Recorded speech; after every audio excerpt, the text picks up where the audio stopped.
A 9-month-old baby has died today and his father in critical condition after a fire ripped through their Odessa home. This happened on the 1400 block of Lauderdale Avenue, just off the West County Road. CBS 7's Stephanie Bennett joins us live from the house. Stephanie, what do you see?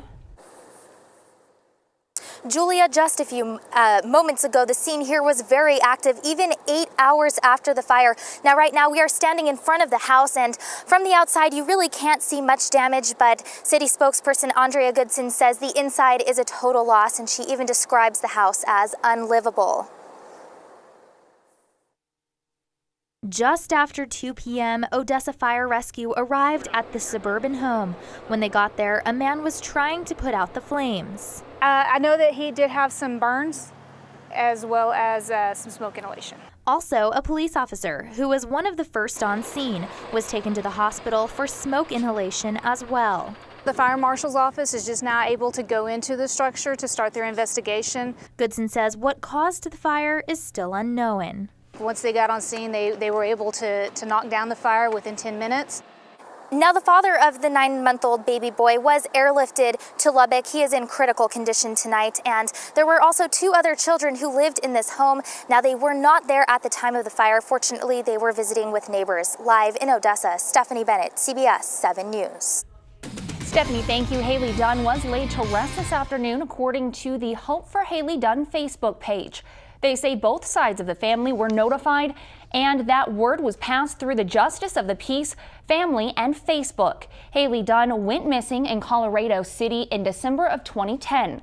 Her body was found in March of 2013. You heard first right here on CBS 7 just this past week that her remains were finally returned to her family on Monday. No one has been arrested for her death. However, Sean Adkins, Haley's mom's ex-boyfriend, remains a person of interest. Authorities say they are continuing to investigate other leads. Dunn was laid to rest in Luling, Texas, just outside of Austin. In New Mexico, Lee County Sheriff Ackerman's recent and sudden death has left the sheriff's office up in arms. Confusion as to how much authority the sheriff's deputies would have without a sheriff in place has come up. CBS 7 was at the swearing-in today, where 55 mounted patrol officers were sworn in. That's with the help of New Mexico State Police and the district attorney. The deputies were sworn in as patrol officers under the state of police chief in order to have authority until another Lee County sheriff is sworn in. It's just allowing us to be able to continue to take care of the community and in this process. So. A new Lee County sheriff is expected to be sworn in early February. We're continuing to see sex trafficking as a problem here in the Permian Basin. Tonight, hear from doctors and local authorities about their efforts to keep people in our community safe. We're talking about a very important topic, human trafficking. 150,000 people are kidnapped every year in the United States and forced into slavery. And so it's a problem in West Texas. It's a problem with the border problem as well. Absolutely, big time. And Sheriff Painter is here with me. And Sheriff, would you talk about that a little bit? Well, we have a lot of kids that wind up going with other kids, and they get down to the border, they get lost, they get taken.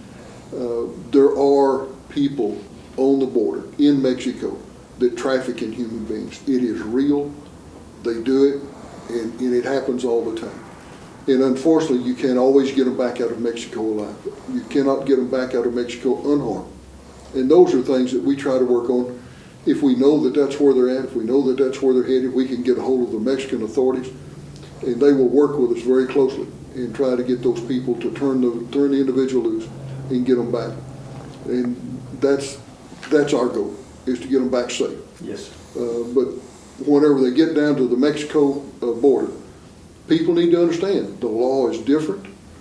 You can't always come back when you want to come back. You can't always catch a taxi and get a ride out or get away from the people that you're with. So be very, very careful when you're down there.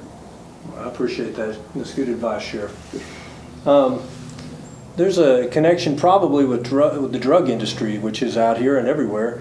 Sheriff Griffiths, could you comment on that, the connection between the human trafficking, slavery, and drugs? Yes, sir.